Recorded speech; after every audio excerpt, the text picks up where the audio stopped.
Okay, while boiling my eggs, I'm gonna tell you about how I'm packing for my hunting trip, and also how to go on an airplane in Sweden with firearms. So let's have a look at this one first. Yesterday I waxed these. This is the, what's the name? The Dover, Mindel Dover Extreme something something, whatever. And I have my soft shell jacket as an outer layer. Chilly mornings I have the shemag. This is the, you have to separate the luggage when you fly with a firearm. So this is my ammunition and my bolt for my rifle. Also have some for sore feet, if you have blisters. My little travel apothecary, mainly paracetamol and stuff like that.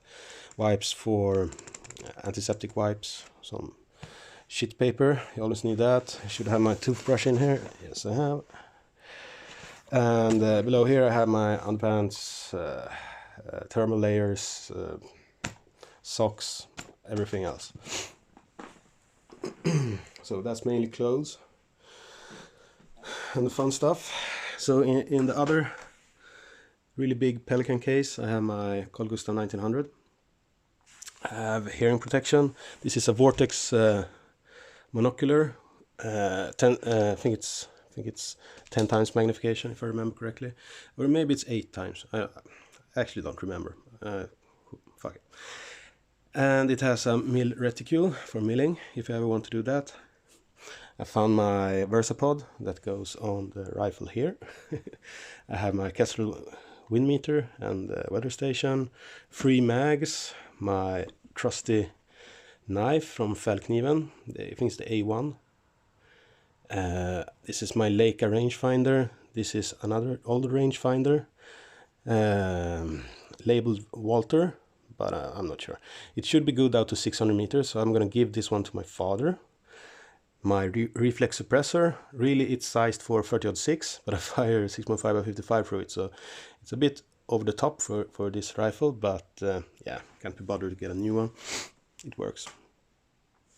This is a small survival kit with different things in: fire steel, matches, lighter, and a bunch of other stuff. And that's pretty much it. I have suspenders as well for my pants. So how do you fly with all this stuff? So when you book your ticket, use Scandinavian Airlines or SAS. Those are the easiest to fly with. And after you booked your ticket and you get your booking number, just Google SAS flying with special luggage, or in Swedish specialbagage, and then you'll find another page on SAS.se or whatever.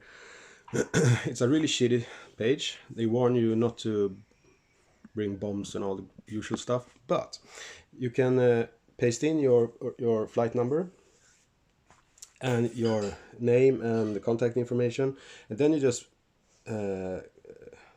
check the mark for firearms, hunting or sporting firearms, it says. And then after about, at the most 24 hours usually, you get a reply letter to your email address you filled in that says it's okay to check in your firearm. And when you go to check in, be there very early, at least 1 hour before boarding, because you never know about the queues, and you can't check in advance. You have to check in your luggage at the counter and tell them that you're carrying firearms and it's separated. So the bolt and ammo in one case and the rifle in another. And don't pay for extra luggage. Usually you can only check in one luggage. Don't pay for the extra one. You will have to pay on site when check-in for both luggages, for checking in firearms. And I think it's actually cheaper than getting the extra luggage when you book the ticket, which is hilarious. So yeah. And then after they put on all the stickers, usually you get one of these. This is a heavy sticker, but you also usually get these as well. It says firearm, so no one misses that you're actually carrying firearms at an airport, which is bizarre, but okay. It's their rules. So you put it on there and all the baggage tags and all that. Get them to help you with it. And remember to keep the little baggage tabs receipts with a small EN code and a number, because you're going to need those, otherwise you won't get your guns back. So then, at least at Arlanda, the Stockholm airport, you go to the left of the check-in counters. And there's usually a guard with some big luggage scanning thing, and you tell them that you have to check in your luggage there, because you can't check in this at the regular counter. Then you have to walk to that, the specialbagage or special luggage counter, and the guards help you check in that, and then you're done. Then you just go through the usual process of going through security and blah blah blah. And when you get to the airport, your destination, you have to, basically that varies. If you travel, like when I traveled to Denmark, I actually had to talk to the guards and all that to get my stuff. But usually in Sweden, there is they give you the special luggage where there's a sign, specialbagage or special luggage. Otherwise, just talk to one of the workers there and you'll be fine. Yeah, and they might want to see your ID and your license and all that. So have all that handy. And if you travel abroad, like when I traveled to Denmark, have your European firearm certificate, have an invitation to whatever event you're going to, and have your Swedish gun license handy, because they do want to see that. And make sure you're packing all that so they can easily verify the serial numbers on the firearms. So sometimes they want to see that as well, at least abroad. They've never done that in Sweden, but in Denmark they did that. So yeah, there you go.